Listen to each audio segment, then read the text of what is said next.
So, howdy folks, Doc here with Last Best Tool. And today I'm going to highlight the Olight O'Pen2. And this is a product that Olight is making. Olight's been around for a little while. I've watched them almost since the start. I remember seeing their booth at the SHOT Show, gosh, in like 2015 or something, and I thought it was just another company trying to do some innovative stuff with lighting. There were a whole bunch of companies that were making machined aluminum flashlights. Prices seemed good, their numbers seemed great, but you know, I kind of wait, time will tell. So far they've kind of risen to the top of kind of the consumer and even some semi-pro lights. This is one of my favorites, the Warrior 2. I did a review on this. I've used it a ton. Solid, high-tech light, and that's what I appreciate about Olight is they keep pushing the envelope. I've got these all over the place. It's a little Olight rechargeable light, a couple of speeds, USB-C, starts out low, up to high. I've got them on key rings, and then of course this AAA just super powerful little light ends up being a handy light to have building some survival kits, and this is going to be a key player in that. But I want to talk about this guy.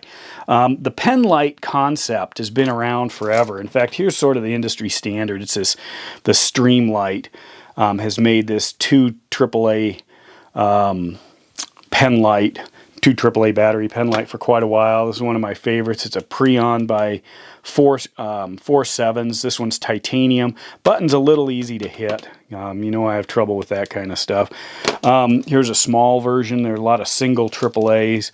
But combining it with an actual functional pen and having the both the power, the horsepower to drive the light and a usable pen is, to me, a novel idea.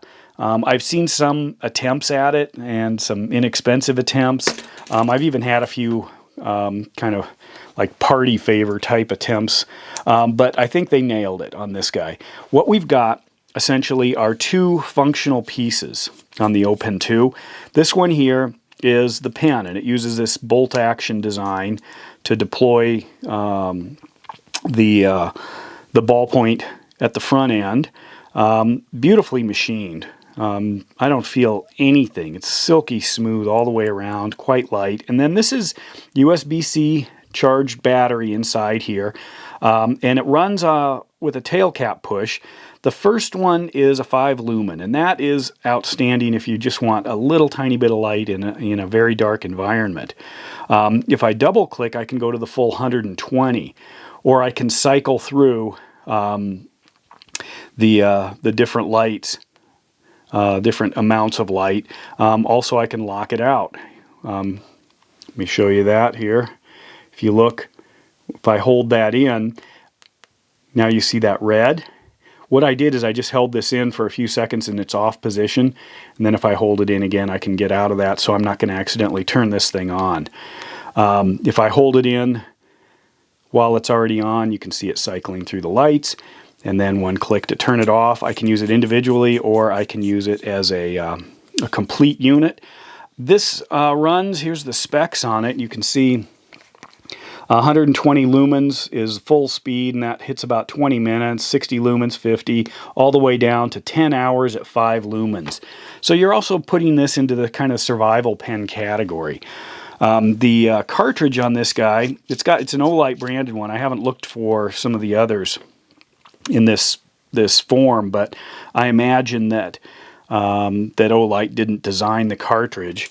I was hoping maybe it would run on one of these Fisher Space Pen cartridges, which have the pressurized seal so you can write upside down and underwater and stuff. But I'm going to explore that a little bit further. As far as writing, the thing actually writes quite well. I did a couple of tests with it, and what I found, let me show you. One is if I use Write in the Rain, it's okay. You're going to see some skipping there. It's having a little trouble with this kind of coated paper. Here's an actual Write in the Rain pen. It's better. And here is a $250 Mont Blanc pen. And that handles it beautifully. But if we just transition to some traditional white paper. Here's my Mont Blanc. Here's the Olight. If you look, I actually think the Olight did a better job than a $250 Mont Blanc pen when you're writing on conventional paper. But the key point is the light. Now, Olight has been pushing the envelope with small lights, with intricate technologies such as proximity sensors, integrating lasers. This is a little tiny light that you can attach to things. Just rock solid, great implementation of modern features. And that's one of the things where the bigger companies might have a little bit of trouble moving. They're more like a super tanker. Whereas Olight is very quick to try and push out new designs and new technologies and higher lumens and bigger batteries as fast as they can. And by getting up to that level, they've managed to do it in a 1.1 ounce pen. This is very light, elegantly produced. I mean, just the smoothness. I wasn't expecting that. As far as reading, it's great. You can actually, literally, I can put it on the 5 lumen, and I could sit here, turn out a light here, and you can see I can just read with it in my hand, and it's actually fairly natural. You know, if I'm holding a book, I could hold the pen, so I can actually, you know, learn to, say, gut my deer, you know, or eat a squirrel with my open light. The other thing is you can set it down at different angles. I've noticed, so if I'm leaning this, this is kind of, it's all designed as more of an area light. So this isn't kind of an area light. This would be too far down, but if I change the bolt here, I can actually move it, or I can rotate this to get it into the angle based on the bolt position. And then, of course, it works great off as its own light, so I don't think it would be too hard a thing to throw a little headband in there, and you can make a close proximity headlamp out of this thing. But overall, the execution is impressive, and that's why I agreed to take it for a spin. And as far as a performing pen, great. As far as a light, great. So the combination is actually really good. One of the problems sometimes when you have sort of like multi-tools, here's a Leatherman, you know, it might have really good pliers, you know, and maybe even a really good knife. But when you start working with some of the other tools, you know, this is not the best screwdriver. If I have to dig it out of here and it's off center, yeah, it works.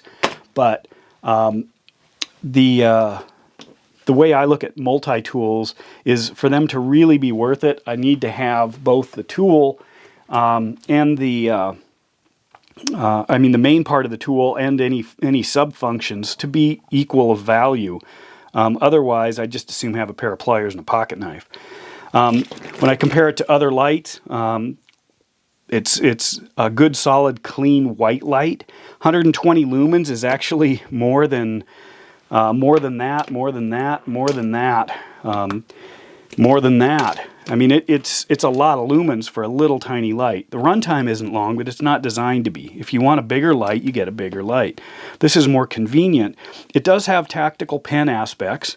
I imagine that might sting a little bit, but it also is not so overt that you're going to, you know, figure that some TSA agent is going to pocket the thing.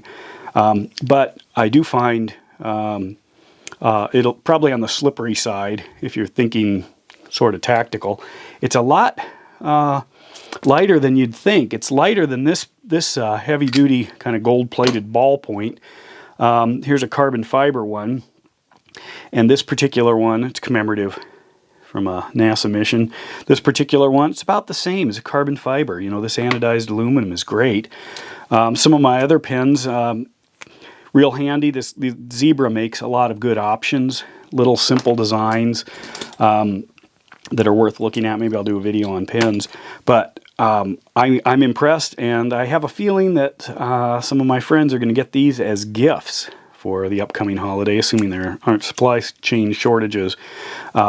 It's just that good. And with that, Doc out.